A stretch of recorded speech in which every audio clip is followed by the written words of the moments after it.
Bonjour à tous, j'espère que vous allez bien. Ça fait un moment, je sais, mais bon, c'est la rentrée. Bon, ok, ça fait un bon mois que c'est la rentrée, mais ce que je peux vous dire, c'est qu'il y en a certains qui se remettent à bosser maintenant, c'est les Saoudiens, et tout ça pour que vous puissiez aller en vacances. Alors on se retrouve tout de suite.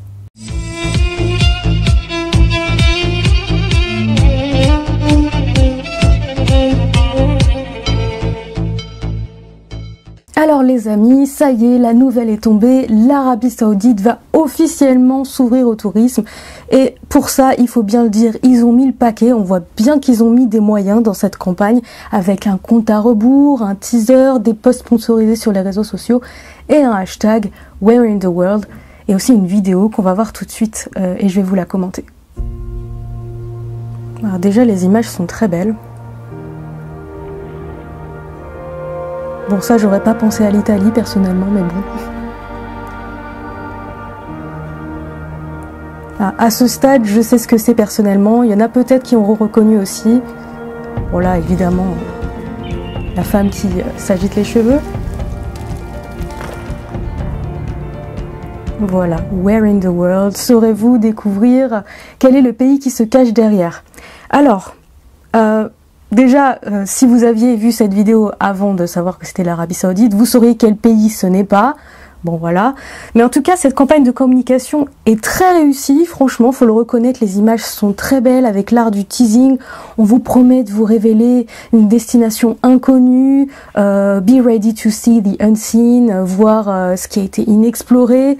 Donc, pour être honnête, moi, personnellement, quand j'étais sur le site whereintheworld.co, parce qu'à la fin de cette vidéo, on vous renvoie vers ce site, j'avais envie de spoiler. J'avais envie tout de suite de sortir une vidéo pour révéler quelle était cette soi-disant destination inconnue, mais j'ai préféré attendre jusqu'à la fin pour voir en fait ce qu'ils allaient en faire et aussi bien sûr parce que j'avais pas trop le temps pour ça avec mon travail à côté, vous le savez, je suis assez prise. Et effectivement, ils avaient bien préparé leur opération de communication parce que dès qu'on est arrivé au jour J, dès que le compte à rebours est arrivé à 0, ça y est, jour J, le site internet whereintheworld.co est devenu visitsaudi.com. Et ça n'a pas manqué, dès cet instant et même un peu avant, en fait, toute la presse s'est empressée. Toute la presse s'est empressée, bon, joli jeu de mots, mais toute la presse s'est empressée d'en parler, de relayer l'information. Breaking news, l'Arabie Saoudite va accorder ses premiers visas de tourisme à 49 pays.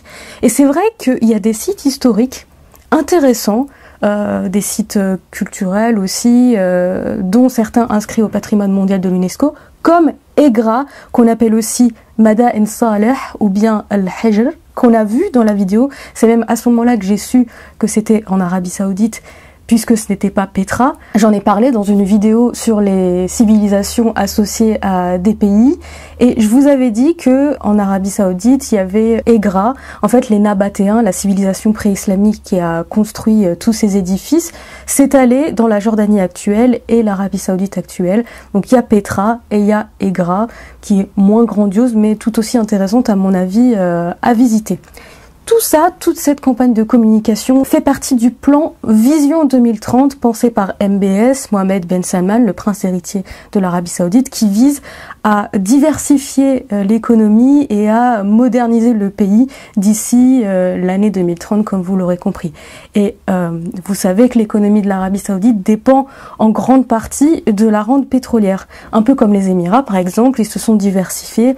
Et on le sait maintenant, c'est devenu une destination un peu bling-bling au Moyen-Orient, depuis un moment déjà, ou le Qatar aussi, qui essaie de se diversifier, et qui va accueillir, par exemple, en 2022, la Coupe du Monde de football. D'ailleurs, il y a des articles qui sont parus, où le Qatar a assuré que, je cite, les supporters transgenres et homosexuels seraient les bienvenus, et qu'il y aurait aussi des lieux dédiés à la consommation d'alcool pour célébrer les victoires après les matchs. En ce moment aussi, il y a le mondial d'athlétisme qui se déroule au Qatar.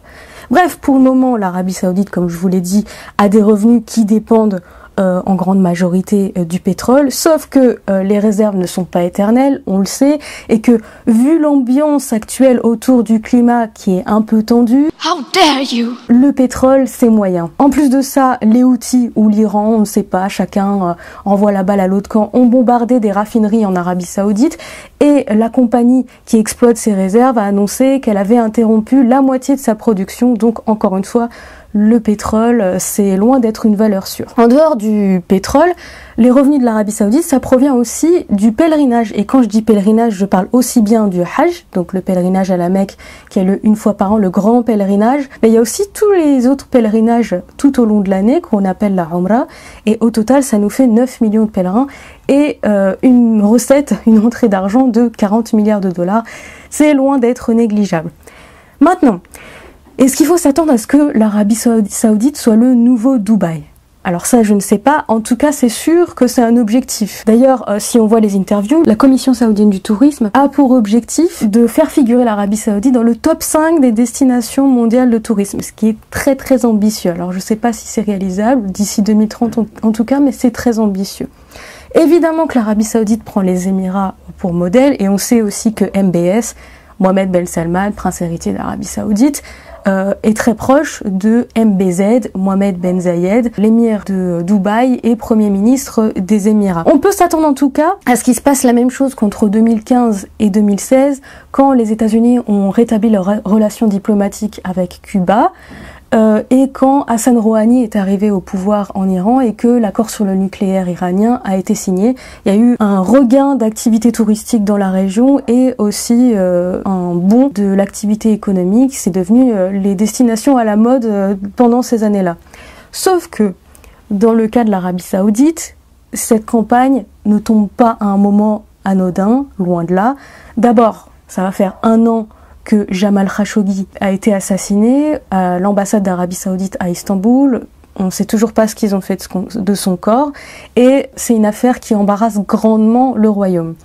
Il y a aussi le fait que l'Arabie Saoudite a une sacrée mauvaise réputation du fait qu'elle est impliquée dans la guerre au Yémen et que c'est une catastrophe humanitaire. Donc rien que pour ces raisons, déjà, il y a des musulmans qui refusent par principe d'aller faire le pèlerinage parce qu'ils détestent la politique de l'Arabie Saoudite. Hormis ça, il y a aussi le fait que presque 140 personnes cette année ont été exécutées, ce qui est énorme. Et puis il y a la fameuse affaire Raif Badawi, le blogueur qui a été condamné à 10 ans de prison et 1000 coups de fouet pour insulte à l'islam.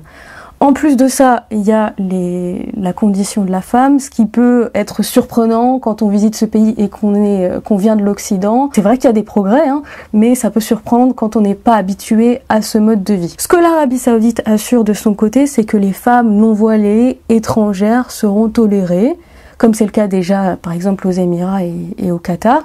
Et les femmes seront juste invitées à s'habiller modestement, à s'habiller pudiquement. Mais vous l'avez bien vu dans la vidéo, la femme qui agite ses cheveux, c'est un message pour dire qu'elles seront pas inquiétées de ce point de vue-là. Par contre, les villes saintes, comme la Mecque et Médine, resteront réservées aux musulmans. Les non-musulmans qui regardent cette vidéo, si vous imaginiez que l'ouverture de l'Arabie Saoudite aux touristes allait vous permettre d'aller prendre un selfie devant la Mecque, vous pouvez oublier cette idée. Désolée. Une petite exception, par contre, il y a un blogueur israélien qui s'appelle Ben Zion, qui a été invité l'an dernier en novembre à un forum en Arabie Saoudite, à Riyad, et qui a pris une photo à l'intérieur de la mosquée du prophète à Médine, qui est normalement réservée aux musulmans. Et ça a fait beaucoup polémique en fait. Je vous rappelle que l'Arabie Saoudite est censée être la gardienne des villes saintes, et la Mecque et Médine c'est des sanctuaires, c'est interdit aux non-musulmans. Mais bref, je suis pas là pour faire de la pub à l'Arabie Saoudite pour qu'elle développe le tourisme, ni pour faire du Saudi bashing d'ailleurs, mais tout ça c'est pour vous dire que ça suit un calendrier très précis. Encore une fois, c'est loin d'être un moment anodin. D'abord on a eu la fête nationale de l'Arabie Saoudite, c'était le 23 septembre. Une semaine plus tard, maintenant, à l'heure où vous regardez la vidéo, ou en tout cas à l'heure où je la sors, parce que vous pouvez la regarder plus tard, il y a le lancement des visas de touristes. La semaine suivante, ce sera le 2 octobre, le premier anniversaire de la mort du journaliste Jamal Khashoggi. Il y a d'autres choses aussi qui se préparent, mais j'en parlerai. Et enfin, début décembre, l'Arabie Saoudite prendra la présidence du G20, ce qui signifie qu'en 2020, le sommet du G20 aura lieu à Riyad.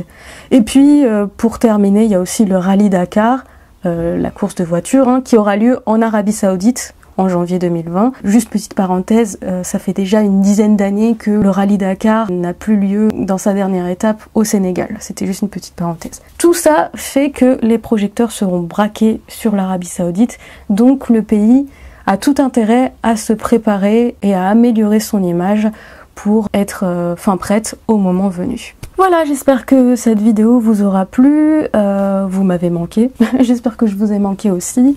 Dites-moi ce que vous en pensez, est-ce que vous êtes pour ou contre le principe d'aller faire du tourisme en Arabie Saoudite, est-ce que vous pensez que ça a l'air intéressant à visiter, voilà, dites-moi vos avis dans les commentaires. Moi je vous dis à bientôt, pas forcément dans 2 semaines parce que je veux pas vous faire une fausse promesse, mais je vais essayer. Là je suis dans une bonne dynamique, donc j'espère que ça va le faire. Prenez soin de vous et à plus tard, à bientôt, bye bye.